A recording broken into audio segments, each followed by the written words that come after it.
Good morning, and welcome to the Unitarian Universalist Church of the South Hills, also known as Sunnyhill. We're delighted you could join us for this service, whether you are here in person or watching online. Our mission at Sunnyhill is to create a more just and compassionate community within and beyond our walls. My name is Rebecca Senaway, and I serve as a worship associate for this congregation. If you are a newcomer to our congregation, welcome. Please go to sunnyhill.org and click on the button that says New to Sunnyhill to receive more information about our congregation and to sign up to receive The Beat, our weekly email newsletter.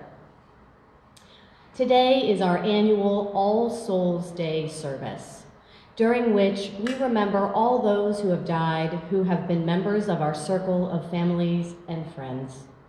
All those who have been members of our gathered community and the larger community as well. We celebrate their lives and the influence they continue to have in our own lives. Our opening words were written by Andrew Kennedy. We come to love a church, the traditions, the history, and especially the people associated with it.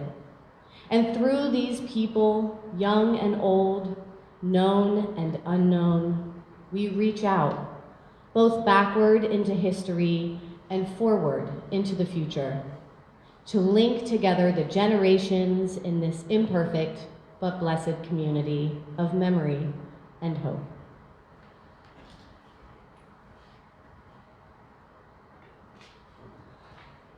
Good morning.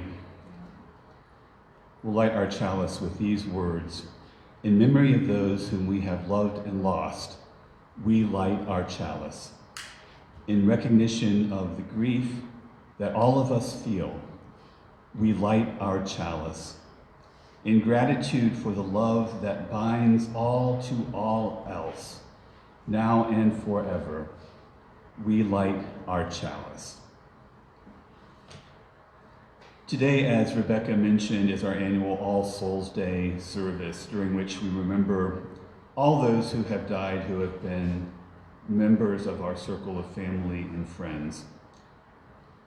This year in particular, it is important to set aside some time to grieve. We are a nation and a world swimming in a sea of deep and profound losses. More than 740,000 COVID deaths in the United States and nearly 5 million worldwide.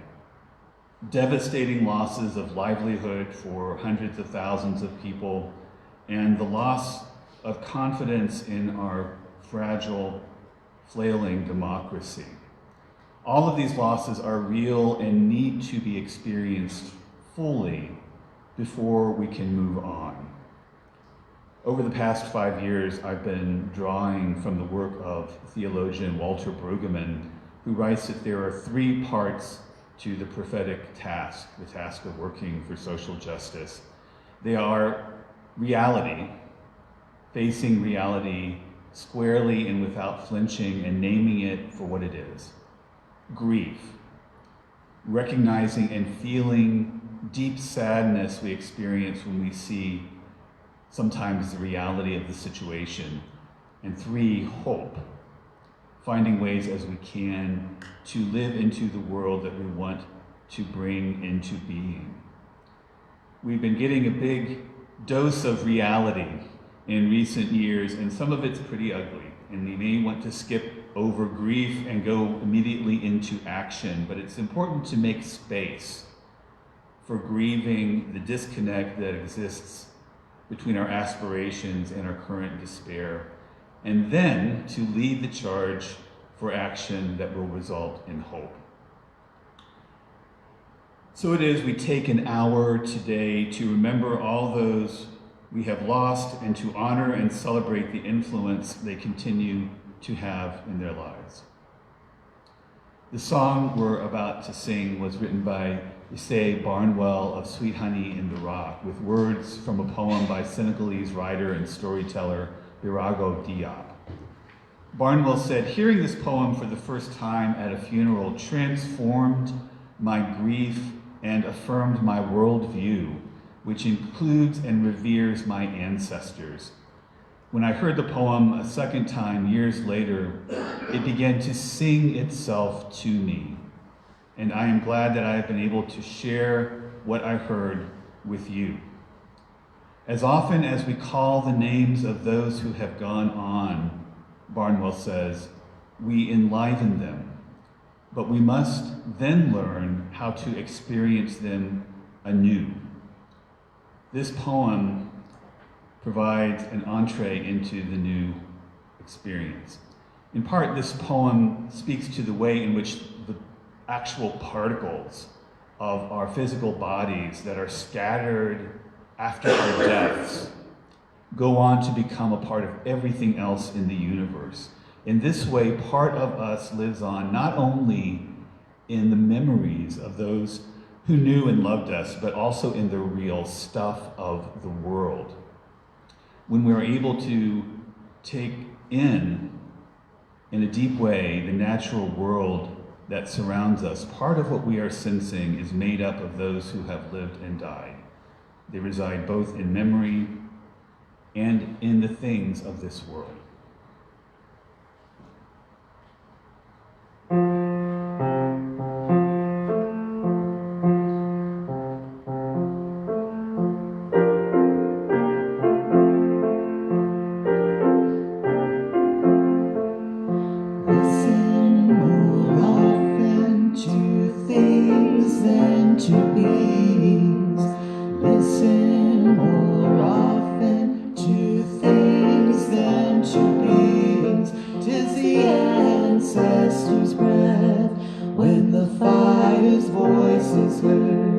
Tis the ancestors' breath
Good morning. Before our story, I want to share that I'm so sad that we're not meeting in person today for our Halloween party. I love seeing all of my friends in RE in their costumes. It's one of my absolute favorite days here at Sunnyhill. We're all grieving losses from this last year and a half. Some major, some minor, but all still hurt. If there's anything this pandemic time has taught me, it's to show up and be present, because our time here is short. I do not have a corresponding at-home lesson plan for families today. Instead, I urge you all to just be present with one another, to enjoy your time together. Maybe eat some candy too. Happy Halloween. And now for our story, which comes to us from the Buddhist tradition. This version was written by Gail Forsyth Vale. It's called The Mustard Seed Medicine. Once upon a time, there lived a young mother whose name was Kisa Gotami. She had a son whom she loved above all else in the world. She loved him when he was happy and cooperative, and she loved him when he was grumpy and whiny. She even loved him when he had tantrums. There came a time when the young boy became very ill.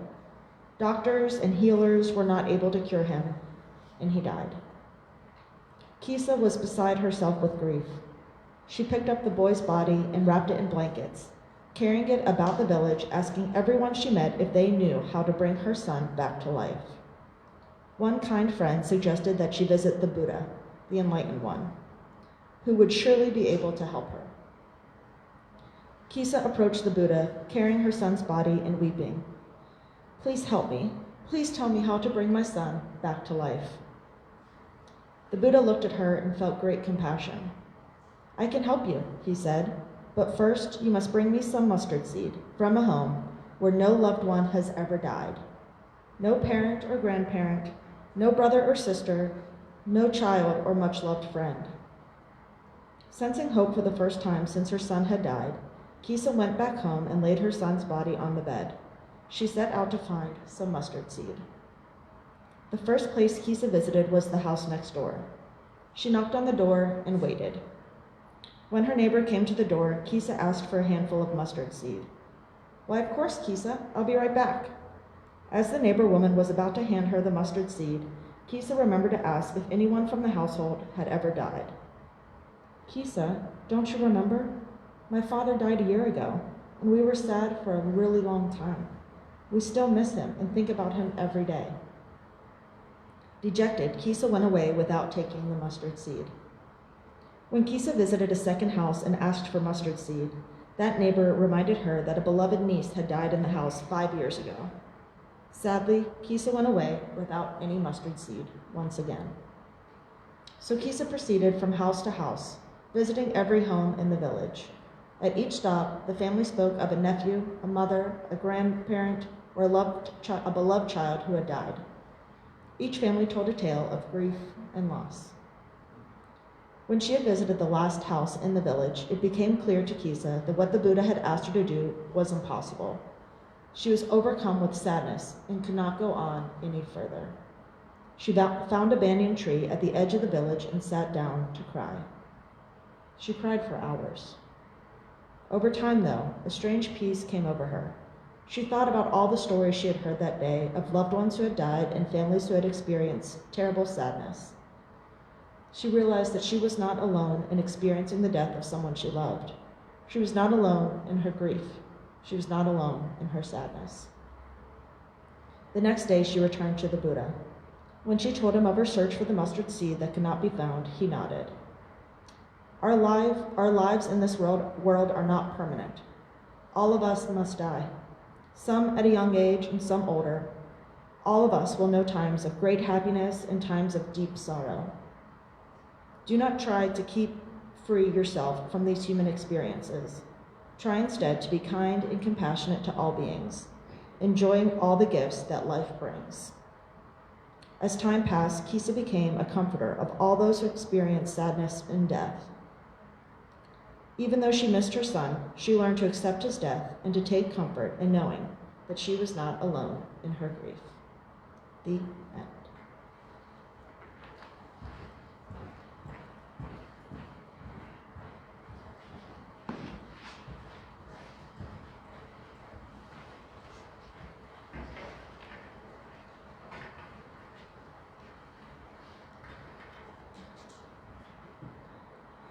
Each year, around All Souls Day, we take a moment to remember and hold in our hearts members and friends of Sunnyhill who have died in the past year.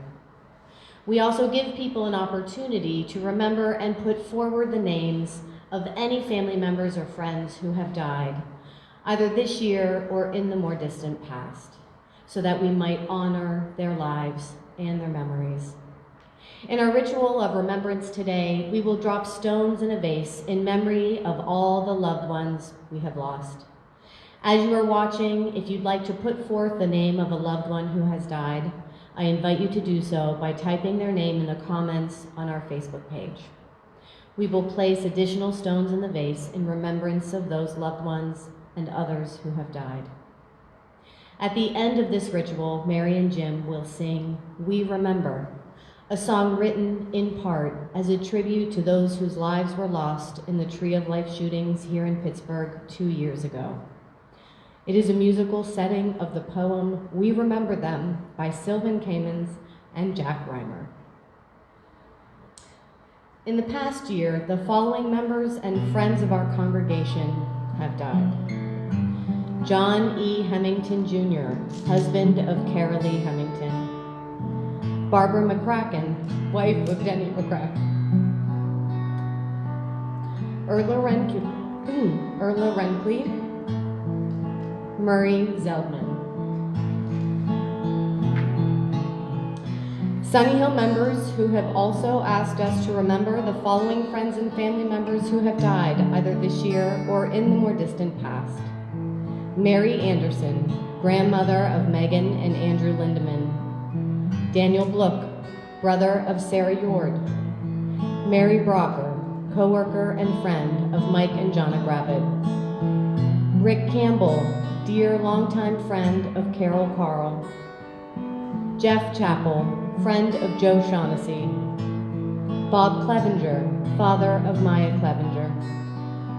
Harvey Eckel, friend of Joe Shaughnessy. Jim Fazio, cousin of Joe Shaughnessy. Chick Galella, adopted father of Frank Quinn. Joyce Justy, sister-in-law of Ginny Justy.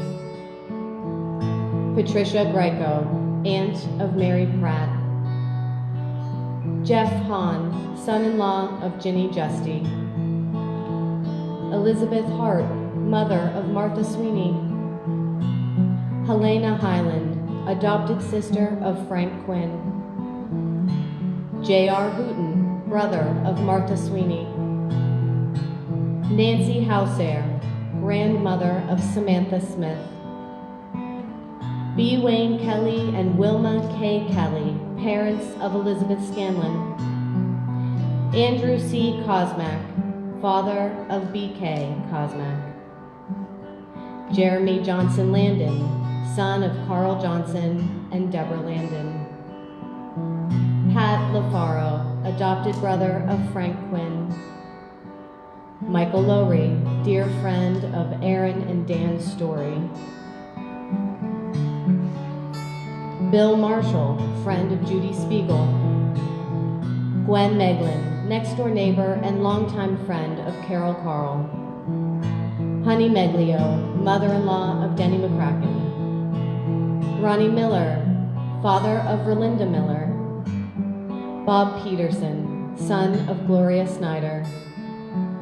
Leonard Robinson, cousin and beloved neighbor of Aaron and Dan Story.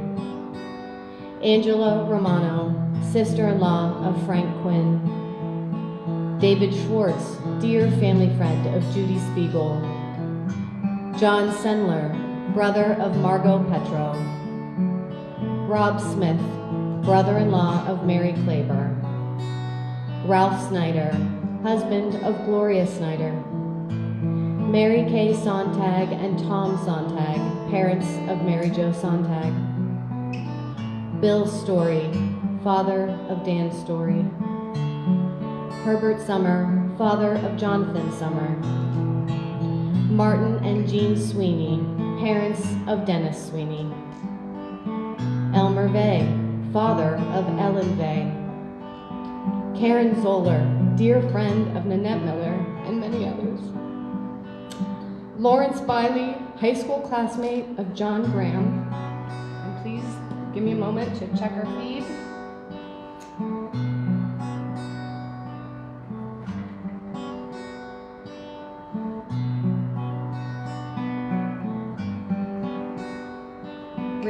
Rena Ophelia Vespa, friend of Leslie Smith. Julia Murray Travis, aunt of Patricia Murray. Mildred Jonas Murray, mother of Patricia Murray. Daniel Murray, father of Patricia Murray. Carol Sheldon, mother-in-law and best friend of Sandy Hallett. Banzi Eagle, submitted by Colleen Sullivan. Stephen Petro, son of Margot Petro.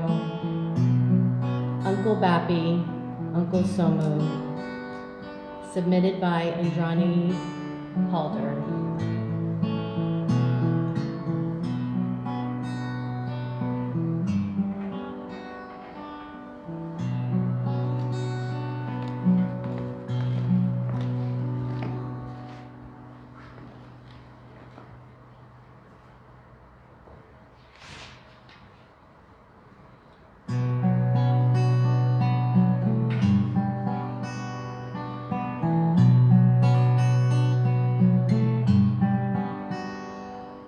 In the rising of the sun, we remember.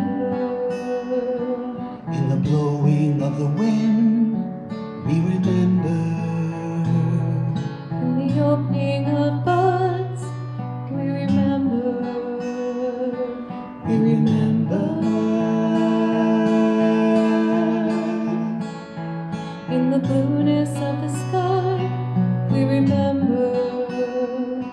In the rustling of the leaves, we remember. As the year starts and it ends, we remember. We remember.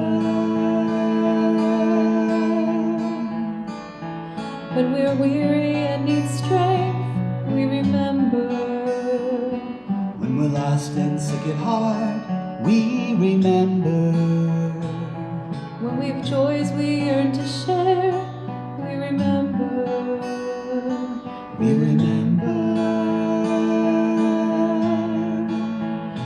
So long as we live, They too shall live. they are now a part of us. They are now a part of us. They are now a part of us. As we remember. We remember.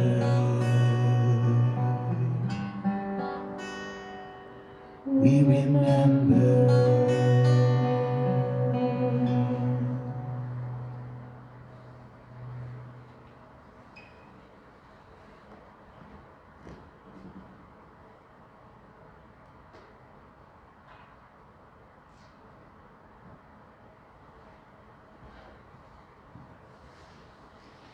This is a time in our service when we share joys and sorrows that have been submitted by members of the congregation so that we can hold together in this warm and loving community both the things that we are grieving and the things that we are celebrating. This week I just received one joy and sorrow submission, which is a joy from Emma Yord. Emma says, on Saturday, October 16th, I got to serve as the maid of honor in my best friend's wedding. Her wedding, originally scheduled for Memorial Day weekend 2020, was postponed twice due to COVID.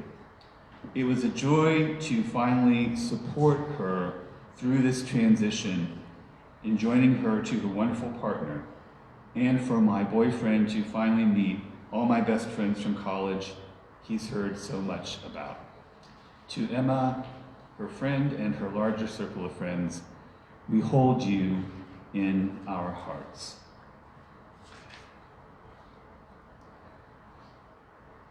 Please join me in the spirit of meditation or prayer. At this darkening time of the year, our thoughts turn to things past, to life retreating, to those who are no longer with us. Images come to our minds of dear companions who once graced our lives, loved ones whom we miss, persons whose lives have made an impact on our lives, of all those who were here contributing, caring, and now are gone. Our memories bring both joy and sadness. Let us not push these feelings away, for our recollections attest to the enduring importance of these friends, this love, our memories. May these brave and lovely spirits live again in our tender thoughts and prove that death and distance are powerless to sever the bonds that connect truly loving hearts. Let us pause now for a moment of shared silence.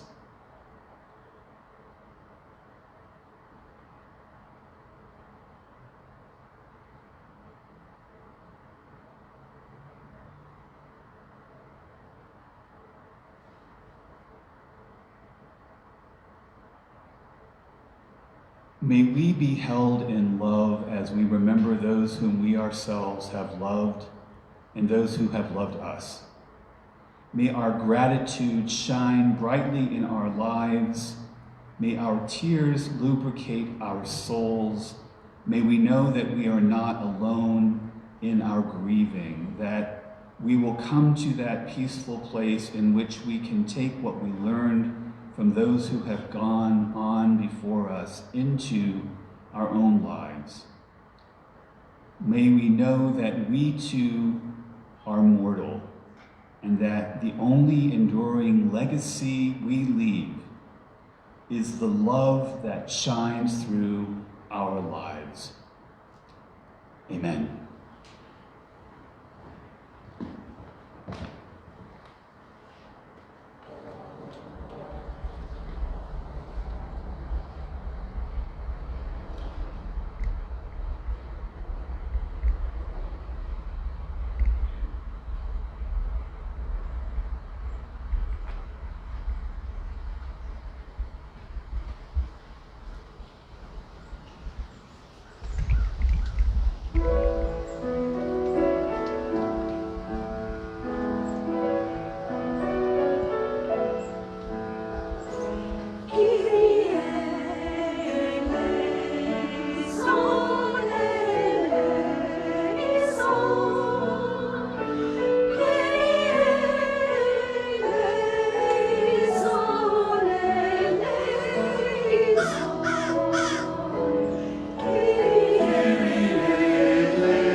I want to thank our choir for that beautiful piece, and also for being such good sports and going with the flow here as we have changing circumstances, and for your steadfastness throughout this whole thing. All of you have been great, so thank you so much. In the Christian tradition, All Saints' Day and All Souls' Day have been celebrated on November 1st and 2nd, respectively, since the late Middle Ages. The timing of these holidays is a result of adopting, or some might say appropriating, the pagan holiday known by some as Samhain, which celebrates the end of the harvest season and the start of the darker part of the year. All Saints' Day has traditionally been a time to remember the saints and martyrs who have died, while All Souls' Day has been a time to remember everyone who has died, all saints and sinners, everyone who has been a part of the gathered community. The phrase All Souls has a particularly Unitarian connotation because of something that one of our own saints, if we were to have saints, William Ellery Channing, once said.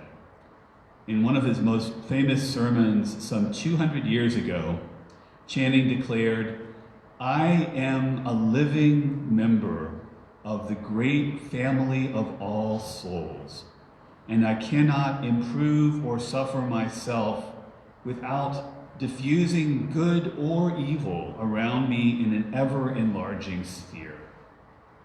You as an individual cannot help but spread good or evil indefinitely around you and through succeeding generations."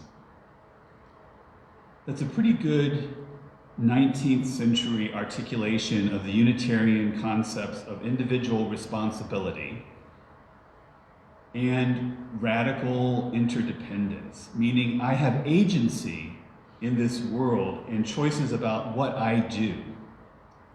And ultimately, everything that we do or fail to do has an impact on all other beings on earth, not just during our lifetimes, but for generations to come. That phrase, "I am a member of the great family of all souls," caught on, and as a result, a number of our congregations took on the name All Souls. There are All Souls UU congregations in Washington, D.C., New York, Kansas City, Tulsa, Indianapolis, and elsewhere around the country.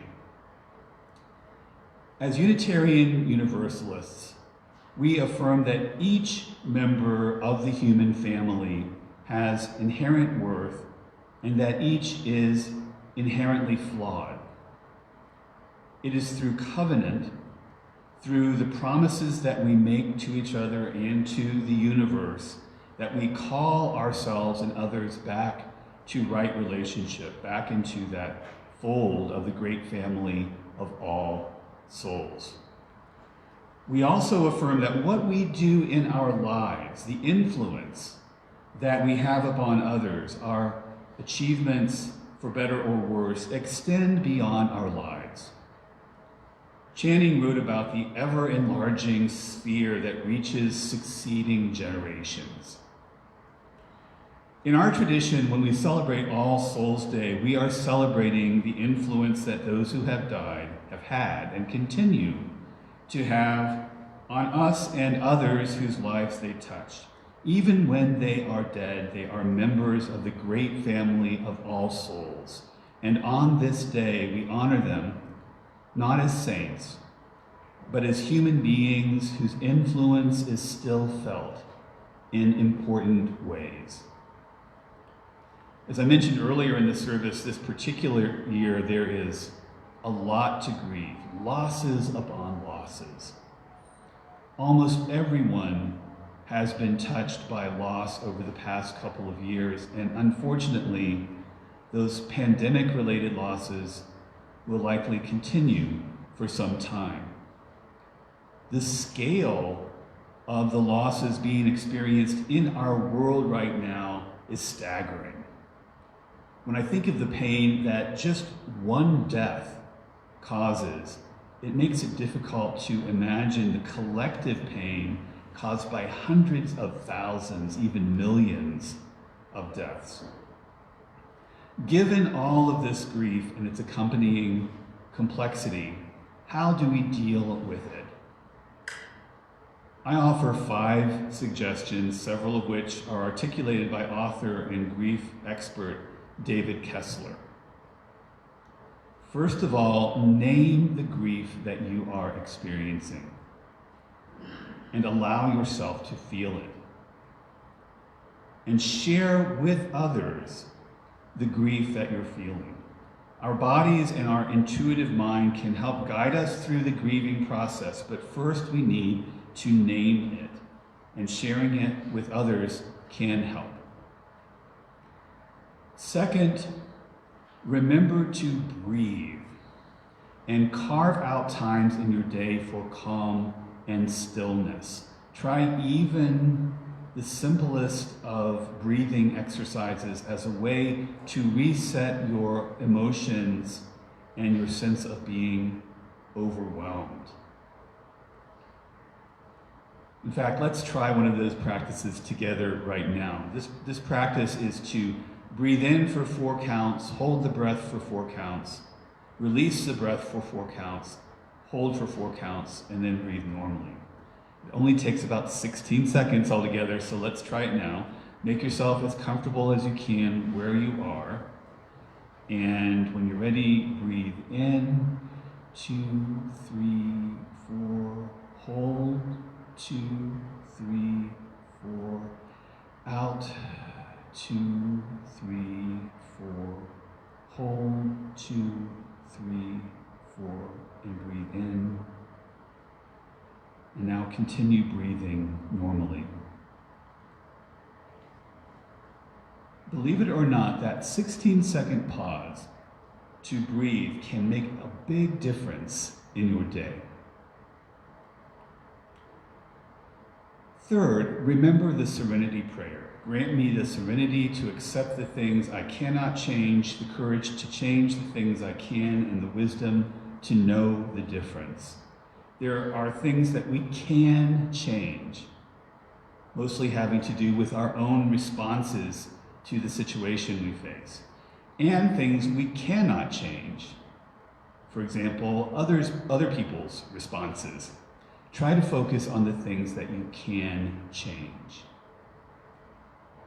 Fourth, break things down into smaller chunks. Don't try to do everything at once. Take things 1 week at a time, 1 day at a time, 1 hour, 1 minute, 1 moment, 1 breath at a time. Sometimes that's the only way to deal with overwhelming emotions, including grief. Fifth and finally, focus on compassion toward yourself and others, and gratitude for what you do have when you're able to do so. But when you're not able to feel compassion or gratitude, go back to step 1. Allow yourself to feel whatever it is you are feeling. Then breathe. Then focus on the things you can change. Then break things down into smaller pieces and repeat as needed. One of the challenges of our current pandemic is that, of course, all of us are grieving something, whether it is merely the loss of our accustomed routine or the loss of being able to see close friends or relatives, or the loss of a job, or the loss of friends or family members. All of us are grieving right now. How do we go about serving as witnesses and bringers of comfort for others when we ourselves are experiencing this same need?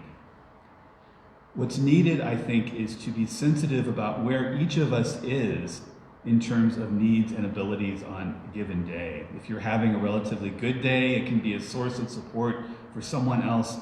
Reach out to them and be their witness. On the other hand, if you're feeling down, if you're experiencing particularly acute grief or loss, reach out to others and ask them to be your witness. In either case, reaching out is the first step. Grieving and supporting those who are grieving as we go through the next phase of the pandemic and its aftermath will be one of our greatest challenges. Remembering what we have lost, especially the people we have lost, is important even if it's sometimes painful. For it is in remembering that we are able to extend their influence into our current lives and to keep alive the love that sustains all of our relationships with both the living and the dead. Robert Fulghum wrote that imagination is stronger than knowledge, that myth is more potent than history, that dreams are more powerful than facts, that hope always triumphs over experience, and most of all, that love is stronger than death. When we die, we are physically absent from this world. There's no doubt about that. And I have no idea if there is an afterlife or if there is what it might be like. There's really no way for me to know. But what I know with certainty is that love makes it possible, or rather impossible, to ever leave the great family of all souls, whether you have crossed the county line or the line between life and death, a line that is said to become thinner during this time of year. The influence of those we have loved and lost is felt no less as a result of their deaths. The bonds of love are no less real or less important than they were when they were living among us. As we celebrate this All Souls Day, I hope and pray we do so in gratitude for the great gift of life that we have been given, and in remembrance of those who are gone, knowing that love endures beyond death, knowing that all those who are remembered are forever members of the great family of all souls. May it be so. Amen.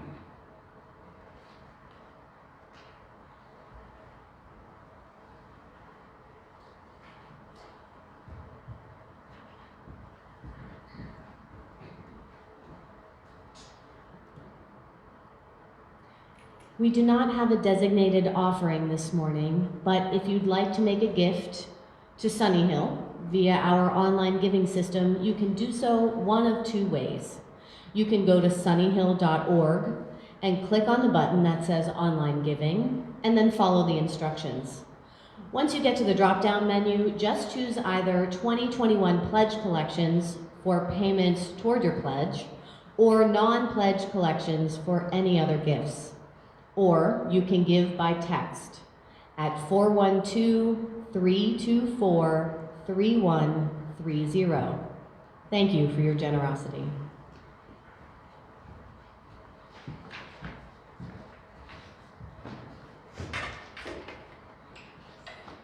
The hymn we're about to sing, Amazing Grace, is one that I'll preach about sometime soon. It has a fascinating history and almost universal appeal. James Basker, an English historian at Barnard College, has an idea of why the song's music and lyrics have such appeal at moments of deep human suffering. They appeal without narrowness, he says. There is no specific condition, there's no specific religious faith, there's no specific cultural context. It's just about that thing that human beings share, which is pain and the imaginative yearning. And this is the thing about human beings. We are able to imagine and to yearn for joy and peace, for relief from the miseries of this world. Choir, while we're not currently engaging in congregational singing, if you want to hum along, I think we're safe with that, and I'd be grateful for your harmonies.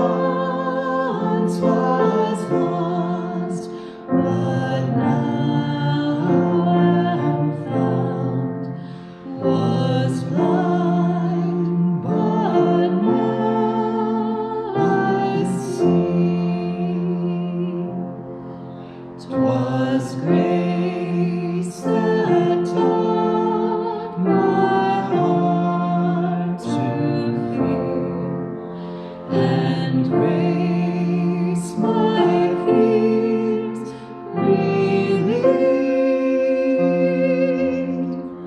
How precious did that grace appear, the hour I first believed.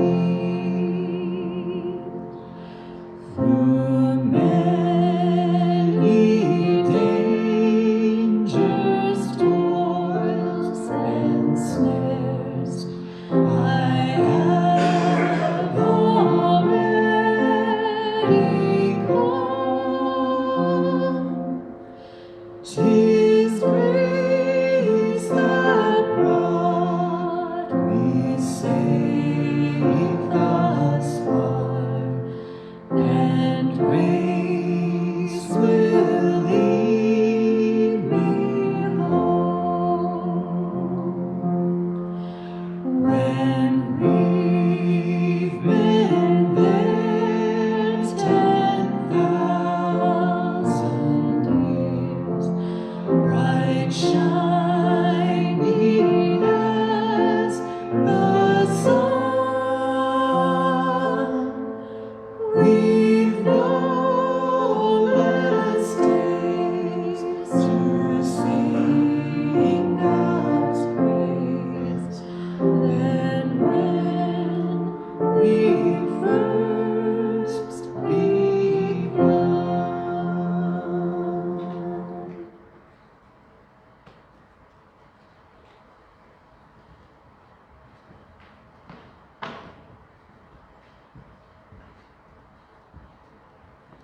Please join me in saying the words to extinguish our chalice. We extinguish this flame, but not the light of truth, the warmth of community, or the fire of commitment. These we carry in our hearts until we are together again.